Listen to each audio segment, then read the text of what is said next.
नमस्कार दोस्तों, फिर से मैं आपका स्वागत करता हूं लोक भारती हिंदी इस YouTube चैनल पर। सातारा जिला हिंदी अध्यापक मंडल सातारा और लोक भारती हिंदी के संयुक्त तत्वाधान में सेतु अभ्यास का मार्गदर्शन करने हेतु मैं विनायक बगाड़े आज आपके सामने उपस्थित हूं। दिन है 31वां और दिनांक है 31 जुलाई 2021। कक्षा है 8वीं और आज के हमारे क्षेत्र है वाचन और इसके लिए कौशल क्षमता दी है समझकर मौन वाचन करके गति वाचन करना। संबोध दिया है मौन वाचन गति वाचन। इसके लिए अपेक्षित कौशल है दिए गए आशय का शाब्दिक और अंतर्निहित अर्थ श्रवण करते हुए उच्चारण, उचित बलाघात, तान अनुतान एवं गति सहित मुखर एवं मौन वाचन करते हैं। इसका दृढ़ीकरण करने के लिए सबसे पहले कृति यहाँ पर दी गई है, आओ पता करें। इसमें देखिए, छात्रों से निम्नलिखित परिच्छेद मौन वाचन और गति वाचन करवाएं। 1 मिनट में छात्र ने पढ़ी हुई शब्द संख्या काफी में लिख ले। अब हर एक छात्र का मौन वाचन हमें करवा लेना है, मौन वाचन, और वह किस गति से पढ़ता है, 1 मिनट में वह कितने शब्द पढ़ सकता है और कितनों का अर्थ वह समझ लेता है, यह देखना भी जरूरी है। वरना क्या होता है, सिर्फ परिच्छेद 1 मिनट में पढ़ा लेकिन उसमें क्या बताया है, उसका क्या आशय है, वह छात्र अगर नहीं बताएगा तो उस वाचन का कोई फायदा नहीं है। इसीलिए यहाँ पर यह कृति दी गई है। विज्ञान ने मनुष्य को अनेक सुख सुविधाएं प्रदान किए हैं, परंतु साथ ही साथ अनेक अभिशाप भी दिए हैं। विज्ञान के बल पर मनुष्य धरती, आकाश, अंतरिक्ष, पर्वत, सर्दी, गर्मी आदि पर काबू पा लिया है। मनुष्य ने सुख सुविधा की अनेक वस्तुओं के आविष्कार किए, परंतु औद्योगिक कचरे से नदियों, समुद्र, तालाबों का पानी प्रदूषित कर दिया। पेड़ पौधे जिनसे वायु, फल, सब्जी, लकड़ी, दवाइयाँ आदि प्राप्त होते हैं, उन्हें भी अंधाधुंध काट डाला। पर्यावरण का संतुलन बिगाड़ दिया। यातायात के साधन तो बनाए, परंतु उनसे फैलने वाले विषैले धुएं पर ध्यान नहीं दिया। इसका दुष्परिणाम यह हुआ है कि मौसम में अचानक बदलाव आने लगा है, समुद्र का आकार बढ़ने लगा है, हमारे चारों ओर प्रदूषण ही प्रदूषण है। वायु प्रदूषण, जल प्रदूषण, ध्वनि प्रदूषण, मिट्टी प्रदूषण आदि। प्रदूषण बढ़ने का मुख्य कारण जनसंख्या बढ़ने से रहने की जगह, रोटी, व्यवसाय आदि भी अधिक चाहिए। इसलिए वनों का कटना तथा कारखानों को बढ़ावा देना जारी है। तो इस तरह से यह परिच्छेद यहाँ पर दिया है, इसका हमने प्रकट वाचन किया है। इसमें देखिए, छात्र कितनी गति से मौन वाचन करते हैं, पढ़ी हुई शब्द संख्या के अनुसार समझ सकते हैं। मौन वाचन तथा उसकी गति, विचार, आकलन आदि के बारे में मार्गदर्शन करेंगे। अगली कृति देखते हैं, आओ सक्षम बने। इसमें निम्नलिखित परिच्छेद का मौन वाचन करवाएं। और आओ सक्षम बनने में एक परिच्छेद दिया है और इस परिच्छेद को पढ़ना है।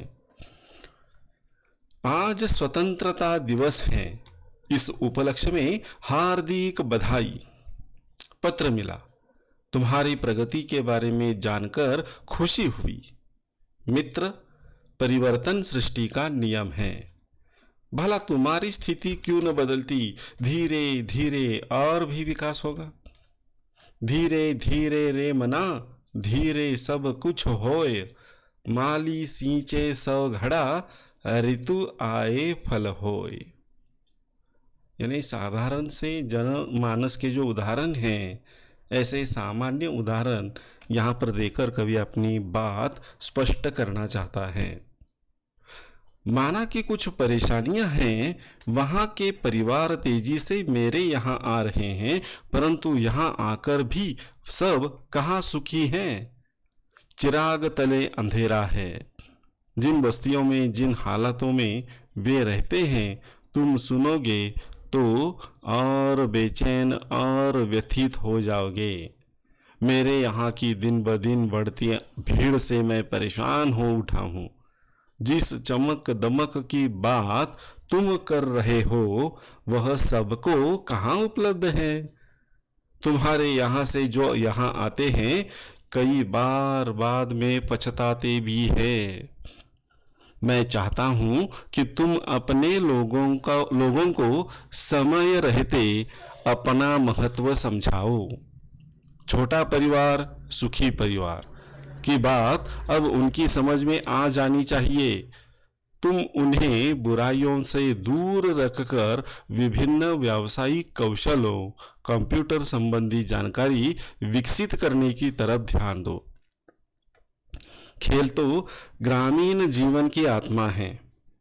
दौड़ना, तैरना, पेड़ों पर चढ़ना, उतरना तो वहां के बच्चों की रग रग में रचा बसा है। आज कितने विख्यात खिलाड़ी गांव से ही आगे बढ़े हैं। उनका प्रोत्साहित करना तुम्हारी नैतिक कर्तव्यता या नैतिक जिम्मेदारी है। खेल संबंधी मार्गदर्शन देकर हमारा देश अंतर्राष्ट्रीय स्तर पर प्रगति कर सकता है। अपने गांव को एक परिवार समझकर उसे विकसित करने का प्रयत्न करना होगा। तुम्हारी और मेरी समस्या का मूल कारण दिनों दिन बढ़ती आबादी, अशिक्षा और गरीबी है। अब देखिए यहाँ पर यह परिच्छेद पूर्ण हुआ और इसे पढ़ने के बाद देखिए उपर्युक्त परिच्छेद के लिए समय और शब्द संख्या फलक पर लिखें। तो ये जो परिच्छेद है इसमें कितने शब्द है, ये शब्दों की संख्या यहाँ पर फलक पर लिखकर रखी जाएगी। अगला प्रश्न है, शहर क्यों परेशान हो उठा। अपनी बढ़ती आबादी के कारण शहर परेशान हो उठा। आगे है, बुराइयों को दूर रखने के लिए किस पर ध्यान देना होगा। तो बुराइयों को दूर रखने के लिए व्यावसायिक कौशल और कंप्यूटर, इन पर ध्यान देना होगा। ग्रामीण जीवन की आत्मा कौन है। तो ग्रामीण जीवन की आत्मा खेल है। चौथा है, देश कौन से स्तर पर प्रगति कर सकता है। अपना यह भारत देश अंतरराष्ट्रीय स्तर पर प्रगति कर सकता है। और पांचवा है, गांव शहर की समस्या का मूल कारण क्या है।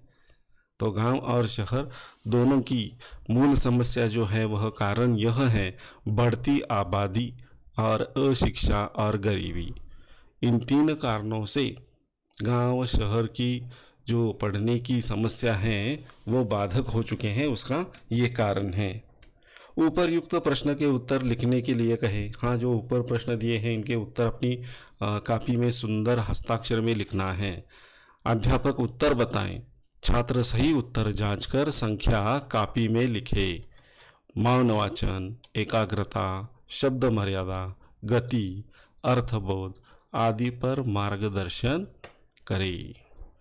और इसके लिए अगली कृति दी है, देखिए। आओ अभ्यास करें।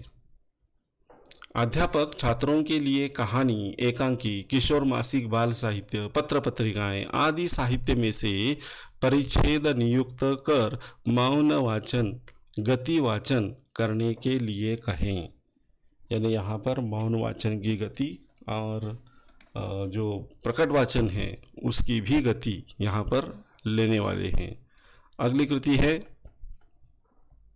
आओ सृजन करें। इसमें देखिए, अध्यापक बाल साहित्य मासिक, ई बाल साहित्य अन्य पुस्तकों में से परिच्छेद देकर मौन वाचन, गति वाचन करवाएं। तो अध्यापक को क्या करना है, जो लाइब्रेरी है वहाँ पर जाइए, वहाँ से किताबें लेकर आइए, जैसे कि बाल साहित्य है, मासिक है, ई बाल साहित्य है, अन्य पुस्तकें हैं, इन्हें पढ़ लीजिए, इससे आपका काफ़ी फायदा हो सकता है। आगे देखते हैं, इन कृतियों को पूर्ण करने के लिए 7वीं की पाठ्य पुस्तक, उनके QR कोड दिए हैं अपनी किताब में, उसे स्कैन करो या फिर जो नेट का उन्होंने ईमेल एड्रेस दिया है वहाँ पर भी हम इसे देख सकते हैं। तो इस तरह से दोस्तों आज के लिए बस इतना ही, हम यहाँ पर रुकते हैं। धन्यवाद।